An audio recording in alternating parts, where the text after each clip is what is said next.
Bonjour à tous. Aujourd'hui, nous allons apprendre à identifier la fin d'une nouvelle, que l'on appelle aussi la situation finale, à partir du texte proposé. La situation finale est la dernière étape d'un récit. Elle montre comment l'histoire se termine et ce que deviennent les personnages. Commençons d'abord par lire le texte. L'homme, José Maria, qui était arrivé à cheval, était accusé de vol, il avait aussi adressé des menaces contre le notaire, il était recherché par les gendarmes.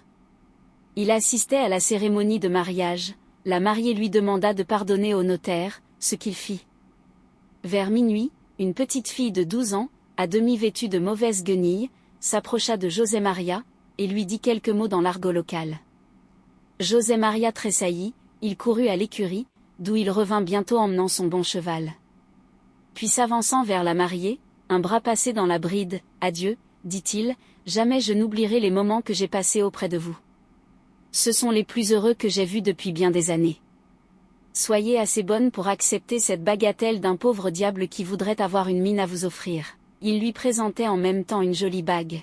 « José Maria, » s'écria la mariée, « tant qu'il y aura un pain dans cette maison, la moitié vous appartiendra. » José Maria serra la main à tous les convives, celle même du notaire, salua toutes les femmes, puis, sautant lestement en selle, il regagna ses montagnes.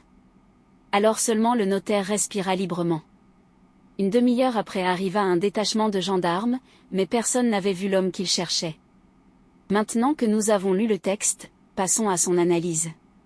Nous allons identifier la situation finale. La situation finale est le moment où les événements prennent fin et où l'on découvre ce qui arrive au personnage.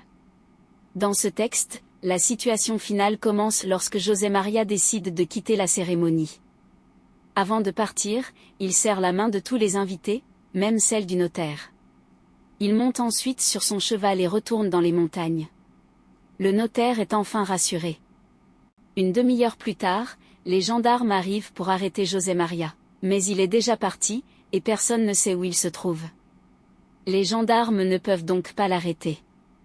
Cette partie représente la situation finale, car le problème est terminé et le récit arrive à sa conclusion. Le personnage principal s'échappe, le danger disparaît et l'histoire prend fin. Pour identifier la situation finale d'une nouvelle, il suffit d'observer les dernières lignes du texte. C'est à ce moment que le lecteur découvre comment l'histoire se termine et ce que deviennent les personnages. Voilà comment identifier la situation finale d'une nouvelle. Merci d'avoir regardé cette vidéo. À bientôt pour une nouvelle leçon.